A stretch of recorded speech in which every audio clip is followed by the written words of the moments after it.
आज के इस चैप्टर का नाम है सीखने के लिए काम करो, पैसे के लिए काम मत करो। बड़ी इंटरेस्टिंग स्टोरी है, आपको भी सुनने में मजा आएगा। मुझे याद है साल 1995 में मैं सिंगापुर में एक लेडी को इंटरव्यू दे रहा था अपनी एक बुक के लिए। मैंने एक बुक लिखी थी, वो बेस्ट सेलिंग बन गई थी, मैं बेस्ट सेलिंग ऑथर बन गया था। तो जब इंटरव्यू खत्म हो गया तो हम साथ में बैठे थे, चाय की चुस्कियां ले रहे थे। तो वो बोलती है कि मैं आपकी तरह एक दिन बेस्ट सेलिंग ऑथर बनूंगी मैं भी। वो अच्छा लिखती थी, मैंने उसके वर्क्स पढ़े थे। मैंने कहा हाँ मैडम, आप बहुत अच्छा लिखती हैं। लेकिन पता नहीं क्या चीज उसको बड़ा ऑथर बनने से रोक रही थी। वो बोल रही थी सब ऐसा ही बोलते हैं, लेकिन पता नहीं क्या मुझे बड़ा ऑथर बनने से रोक रहा है। अभी ये न्यूज़पेपर के लिए लिख रही थी, अपना खर्चा चला रही थी। तो मुझसे कुछ सजेशन मांगा कि आप मुझे बताइए। अब मैं जितना जानता था मैंने अपने हिसाब से बता दिया कि अपने दोस्त का पता दे दिया एक, कि ये आपको सेल्स सिखा देगा, ये उसका पता है। फिर मैंने उसके चेहरे की तरफ देखा, वो गुस्सा हो गया। ऐसे लग रहा था उसके चेहरे पर जैसे उठ के अभी कुछ बोलेगी। उसने बस इतना बोला कि अब मुझे बेचना सीखना पड़ेगा। तो मैंने बोला हाँ। वो बोली मैंने इंग्लिश लिटरेचर में एमए की और अब जाके मैं सेल्समैन बनूं। मुझे नफरत है इन सेल्समैन से। आप क्या बोल रहे हैं? अगर ये मुझे सेल्समैनशिप ही करनी होती तो मैं इंग्लिश लिटरेचर क्यों पढ़ता? ये लोग पैसे के पीछे भागते हैं और कुछ नहीं आता है। अभी इंटरव्यू खत्म हुआ, उसने बस गुस्से में अपना बैग बंद किया। ऊपर कुछ नोट्स पड़े थे जिसमें उन्होंने कुछ लिख रखा था। तो मैंने उनके नोट्स उठाए और उठा करके दिखाया, मैडम देखो अभी अभी आपने इन नोट्स में क्या लिखा। इन नोट्स में लिखा Robert Kiyosaki best selling author. आपने ये नहीं लिखा बेस्ट सेलिंग ऑथर। देखिए मैडम, मुझे पता है मैं बेस्ट सेलिंग ऑथर जरूर हूँ, लेकिन आपके जितना अच्छा राइटर नहीं। और मेरी बुक में आपको कोई कंटेंट नहीं मिला। मैंने आपकी तरह एमए भी नहीं किया, मैंने सेल्स स्कूल की है बस, आपने एमए की। आपके पास जो है वो मेरे पास है। मैंने अपनी लाइफ के एक्सपीरियंस इस बुक के अंदर लिखे। और इस वक्त आपको अगर कुछ बनना है तो मेरे पास जो है वो आपको चाहिए। लेकिन वो गुस्सा हो गई कि कभी भी इतना नीचे नहीं गिरूंगी कि सेल्समैन बनना पड़ेगा। लास्ट में उसने एक ही बात कही, जाते जाते वो गुस्से में वहां से चली गई कि आप जैसे लोगों को तो लिखना ही नहीं चाहिए, बस पैसा कमाने के लिए तुम लोग लिखते हो। ऐसा बोलकर गुस्से में चली गई। हालांकि उसने इंटरव्यू में मेरे लिए गलत नहीं छापा, अच्छा ही लिखा, लेकिन वो नाराज हो गई। अब मुझे एक बात बताओ, मैंने इस लेडी को ऐसा क्या गलत बोल दिया? ये दुनिया कितने सारे इसी की तरह स्मार्ट, स्किलफुल और इंटेलिजेंट लोगों से भरी पड़ी है।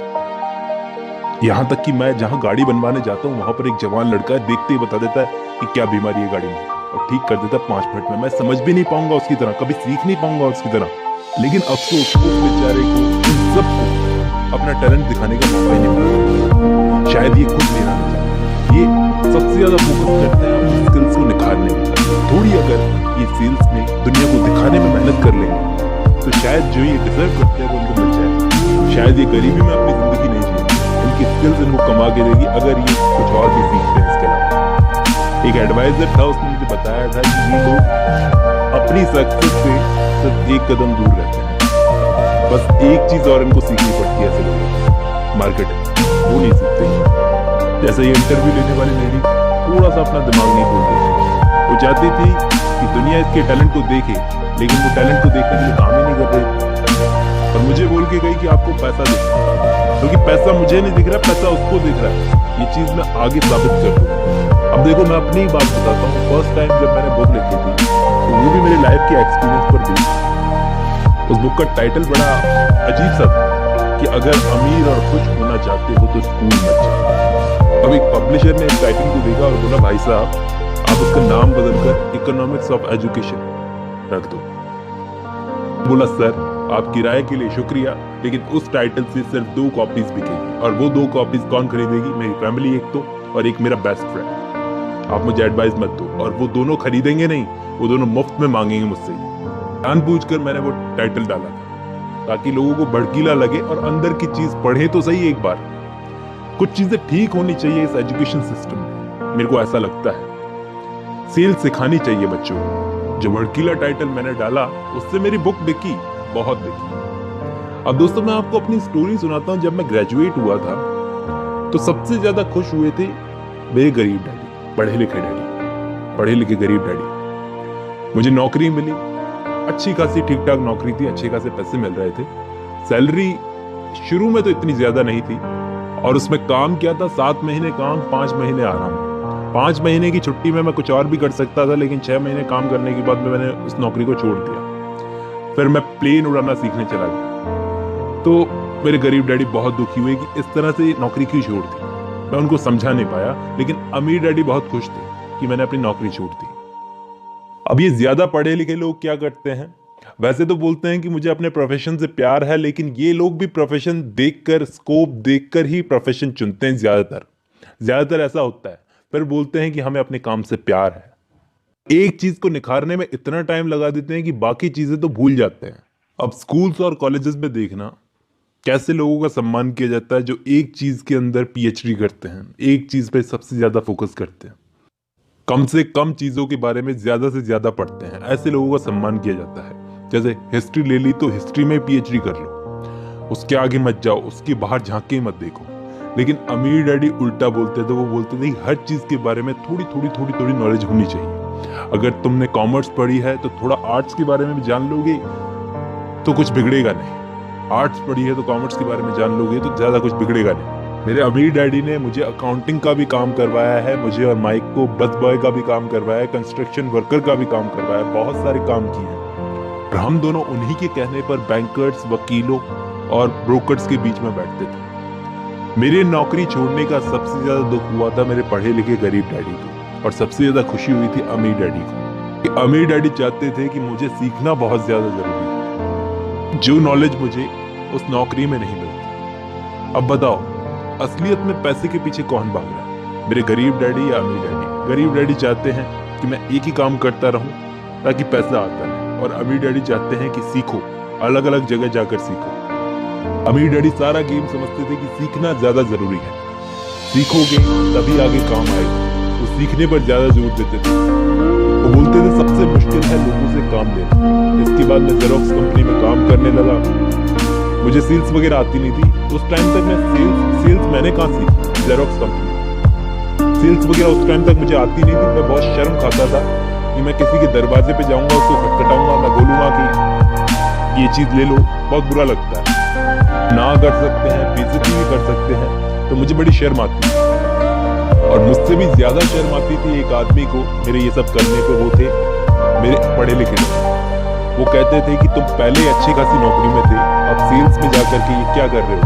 8 साल तक मैंने ये काम किया सेल्स सीखने के लिए, बहुत दरवाजे बजाए।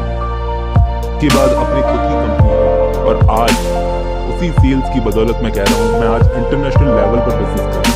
लोगों से बात करने की स्किल्स डेवलप हुई उसी सेल्स की बदौलत, 4 साल काम करने की बदौलत। और फोकस करता हूँ कि आज भी कहीं ना कहीं जाकर कम्युनिकेशन स्किल्स को सीखो। अब देखो दोस्तों, मैं ऐसा कहता हूँ कि जो स्कूल्स होते हैं, इनके अंदर फाइनेंशियल एजुकेशन, पैसे की एजुकेशन को एजुकेशन माना ही नहीं जाता। जो इस दुनिया में सबसे जरूरी है, पैसे की एजुकेशन इस दुनिया में सबसे जरूरी है। बाहर निकल के इसी के लिए काम करना है। स्कूल्स में भी हम इसी के लिए पढ़ रहे हैं, तो इसी को क्यों नेग्लेक्ट किया जाए? एक बहुत पुरानी कहावत है कि काम करने वाले इसलिए कड़ी मेहनत करते हैं, वर्कर्स इसलिए कड़ी मेहनत करते हैं ताकि उनकी मालिक उन्हें नौकरी से न निकाल दे। और मालिक उन्हें सिर्फ इतना देता है, वो मालिक ही उन्हें सिर्फ इतना देता है ताकि काम करने वाले काम छोड़कर न चले जाएं। ये बात सच है, देख ले, मालिक कभी नहीं चाहेगा कि उसका नौकर खुद कभी जिंदगी में कुछ करे। वो खुश रहे, उसको दिवाली कुछ ना कुछ मिल जाए, उसके बीवी बच्चे खुश रहे, लेकिन कभी भी वो नहीं चाहेगा कि वो तरक्की करे, वो खुद का कुछ करे, उसके लेवल पे आए। और इसके लिए टाइम पर उसका मालिक कुछ ना कुछ उसे खुश करने के लिए देता रहता है। जैसे दिवाली पर मिठाई दे दूंगा, पैंट शर्ट का कपड़ा दे दूंगा, भाभी जी के लिए साड़ी दे दूंगा, ये कर दूंगा, वो कर दूंगा। और प्रमोशन तो पक्का है। सोचो, इन चीजों के लिए वो नौकर बनकर रहना पसंद करता है, प्रमोशन के लिए। तो सिर्फ इतना ही सोचना है, लंबा नहीं सोचना। नौकरी करो, करियर की शुरुआत में सबको करनी पड़ती है सीखने के लिए। नौकरी करने में कोई बुराई नहीं है, लेकिन उससे सीखो, सीखने को कितना मिल रहा है, और जल्दी से जल्दी अपना कुछ शुरू करो, इससे ज्यादा सीखने को मिलेगा। या रॉबर्ट कियोसाकी बोलते हैं कि मैंने टॉम क्रूज की एक मूवी देखी थी जिसमें एक बहुत बड़ी फर्म में वो काम करता था, बहुत बड़ी कंपनी थी, इसके अंदर काम करता था। एक दिन वो नाराज हो गया और जाने लगा। कंपनी छोड़कर जाने लगा, फर्म छोड़कर, फिर पलट कर देखता है और अपने जैसे काम करने वालों से पूछता है कि कौन कौन मेरे साथ में आना चाहता है। उसके जैसे सारे वर्कर्स चुप, एक के मुंह से भी आवाज नहीं निकली। शायद उनमें से कोई भी अपनी नौकरी छोड़ने का खतरा नहीं लेना चाहता था। फाइनली एक महिला बोलती है, एक लेडी बोलती है, उसके मुंह से आवाज निकली कि मैं आना चाहती हूं। लेकिन प्रॉब्लम यहां पर यह है कि 3 महीने बाद मेरा प्रमोशन होने वाला है। शायद यही प्रमोशन इंसान को नौकर बनाकर रखता है। ये सबसे याद रखने वाला सीन था मेरे लिए उस फिल्म का। मेरे गरीब फादर हर साल अपनी सैलरी बढ़ने की उम्मीद रखते थे, लेकिन हर साल उनको निराशा हाथ लगती थी। लेकिन ये चीज उनको कहां ले जा रही थी। और प्राइवेट पेंशन पर डिपेंड रहना तो बहुत ज्यादा बुरी हालत है उसकी, प्राइवेट पेंशन की। तो बुढ़ापे में तो ऐसा हाल रहता है, ऐसी जिंदगी जीने से तो खुद को गोली मारना बेहतर रहेगा। हॉस्पिटल्स के खर्चे कहां से आए। अमीर लोग तो जवानी में भी सुख देखते हैं और बुढ़ापे में भी उनके पास इतना पैसा रहता है कि जो उनको जिंदा रखता है। उसी पैसे की पावर से वो अपने बुढ़ापे को सुखी बना के रखते हैं। ये सब सच है, लेकिन ये सब उस आदमी को बताने का फायदा नहीं जो बदलना ही नहीं चाहता, जो इस बारे में सोचता ही नहीं है। पता है क्या प्रॉब्लम रहती है एक ही काम में एक्सपर्ट बनने से? अगर हम दूसरी चीजों पर फोकस नहीं करते, सिर्फ हम एक ही स्किल को निखारते जाएं। जैसे आज मैं टीचिंग का काम कर रहा हूं, 2 लाख रुपए हर महीने मुझे मिल रहे हैं। अचानक पता नहीं, लेकिन सबके साथ होता है, मेरे साथ भी हो सकता है कि मेरी जॉब चली जाए। उसके बाद मेरे लिए आसान नहीं रहेगा कि मैं उसी टीचिंग के अंदर, टीचिंग के ही करियर के अंदर वापस 2 लाख वाले लेवल पर आ सकूं। शायद मुझे 4 से 5 जगह काम करना पड़ेगा आज के टाइम में, और अब मुझे 2 लाख से कम की नौकरी अच्छी नहीं लगेगी, क्योंकि 2 लाख का मैंने स्वाद चख लिया और मेरी जिंदगी का खर्चा भी 2 लाख का हो गया। तो दूसरी नौकरी मुझे कहां से अच्छी लगेगी? इसलिए ज्यादा से ज्यादा स्किल सीखने की कोशिश करो, ताकि एक जगह से अगर काम चला जाए तो दूसरी जगह कुछ करने के लिए हमारे पास स्किल्स मौजूद हैं। मेरी मम्मी मैकडी से ज्यादा अच्छे हैमबर्गर बना लेती हैं, मैकडोनल्ड से ज्यादा अच्छे हैमबर्गर बना लेती हैं, लेकिन मैकडी का नाम है, मेरी मम्मी का नाम। क्यों? शायद मैकडी इतने अच्छे नहीं बनाता, लेकिन उसने सेल्स पर फोकस किया, वो मार्केट जानता है। और मेरी मम्मी का सारा ध्यान है हैमबर्गर को और ज्यादा अच्छे बनाने। सेल्स में उनका बिल्कुल ध्यान नहीं। ऐसे में अगर मैं उनको जाके बोलता हूँ कि आप थोड़ा सेल्स भी सीख लो ना, तो वो बोलेंगी नहीं नहीं, इतना टाइम किसके पास है। तो इसलिए दुनिया स्किलफुल गरीब लोगों से भरी पड़ी है।